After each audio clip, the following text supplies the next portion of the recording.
Civil Society Forum 2024 with the theme Integrating Grassroots Perspective in the Global Combat for Safe, Orderly and Regular Migration Processes. Yeah, we at Eco Steward and the Humanitarian Foundation, we were invited to attend this civil society forum. It was an awesome moment. A lot of migrants shared their experiences in different countries and how they were able to return back to Nigeria. And basically, the forum was all about discussing how Nigerian youth can be involved in migration policies.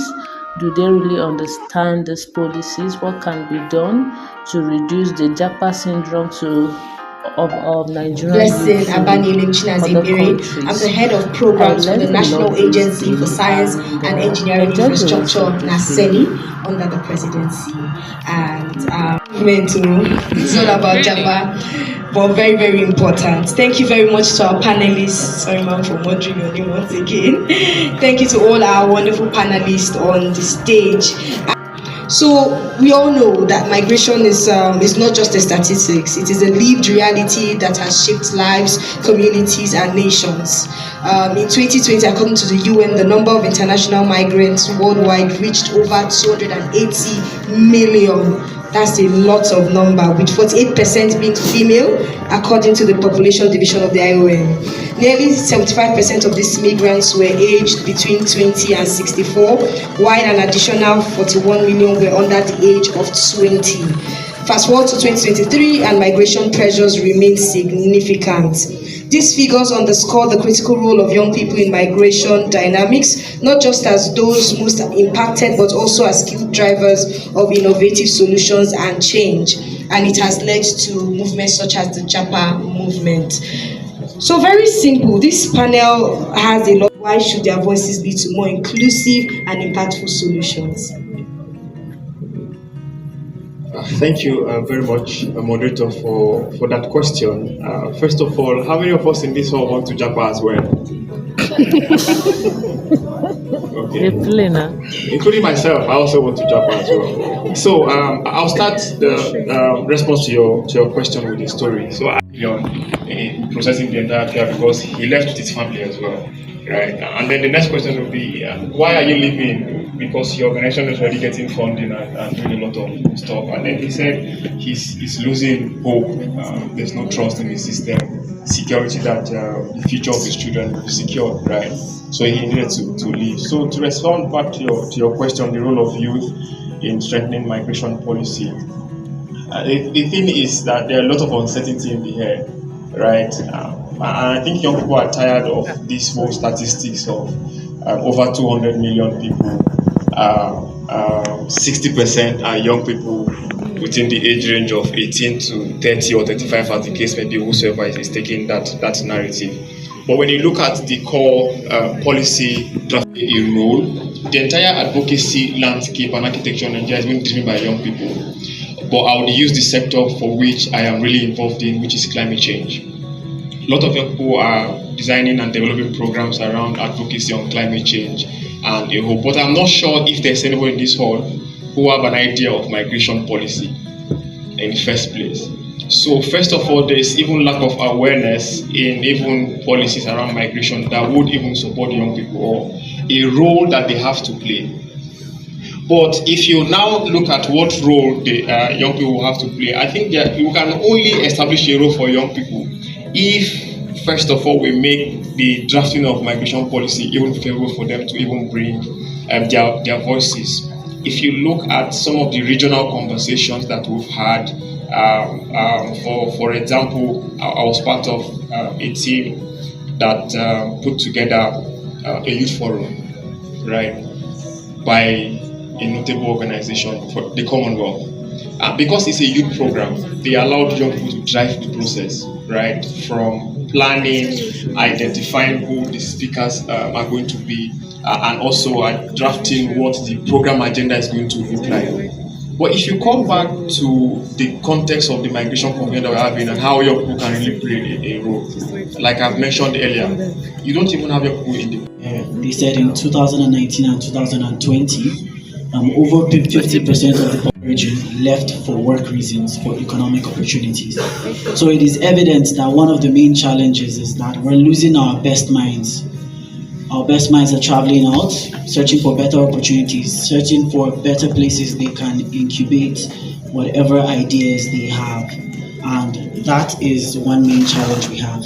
But at the same time, you could also look at it as an opportunity, because as people travel, they're able to maximize their development potential.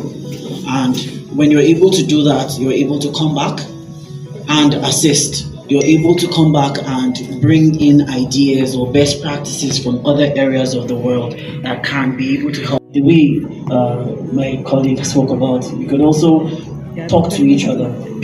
We could also find a way to change the whole narrative, make ourselves more represented, make ourselves more inclusive to whatever it is. And I'm sure. Very much. Good evening, everyone. Good evening. This is quite a loaded question. I will try to take it apart and respond to each segment. With regards to the kind of challenges that youth face, I would mention a few, starting with just awareness. Just being aware of where conversations around migration issues is happening. It's not something that is put in migration is not a sexy topic by the end of the day. It's, you have to be interested in it to have information on it. So just the fact that it's not a topic that is open to the public, it's already a challenge for youth. And this is why you have a lot of misinformation even on requirements when it comes to travel and what you need to do if you want to travel, how to go about it, the options available to people, and so on and so forth. Then there's the issue of infrastructure. In this day and age, well, living in this part of the world, people struggle with basic things like electricity, access to the internet. So let's say there's an engagement happening like Civil Society Forum, for example. I think the organizers have gone a great length to make it accessible. There are people are picking up space and using technologies. So for one, if you're on the internet, does anyone know who they call Tunde Stash? Does anyone know who that is? Has anyone ever been on Opportunity Desk? People have been there, yeah, right. So these are like patterns, or these are like websites that people, young people like myself, others who are also seated here, have been able to develop to create a way of sustainable immigration, like providing information for people to travel for either school or job opportunities. Nigeria. Thank you. I greet everybody. Good evening. Okay.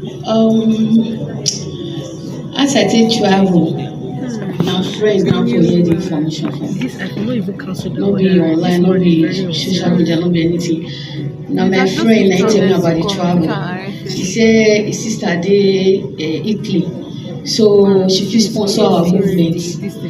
But me, I believe I don't want to into this traffic matter. I just tell the guys, okay, I fit use my own personal money to enter road. She said, okay. So we talked to the auntie and she helped us out with every other thing. So the journey was really tough, not easy, because even the girl who introduced me to this traveling matter, I lost her for desert. So it was not easy. It was God that stood by me. So according to her sister, when she hear say her sister who got at the waka don late, now she come take abandon me for Libya. And what pushed you? What was that push factor? Okay. Good evening all. Good evening. My name is Idris from Kano Rotoni Association.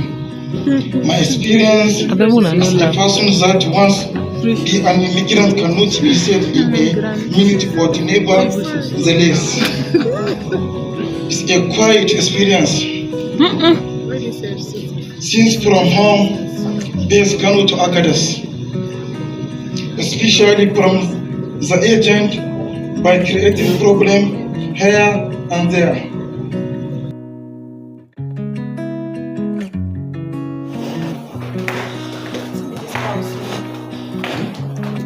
Brittany, come back.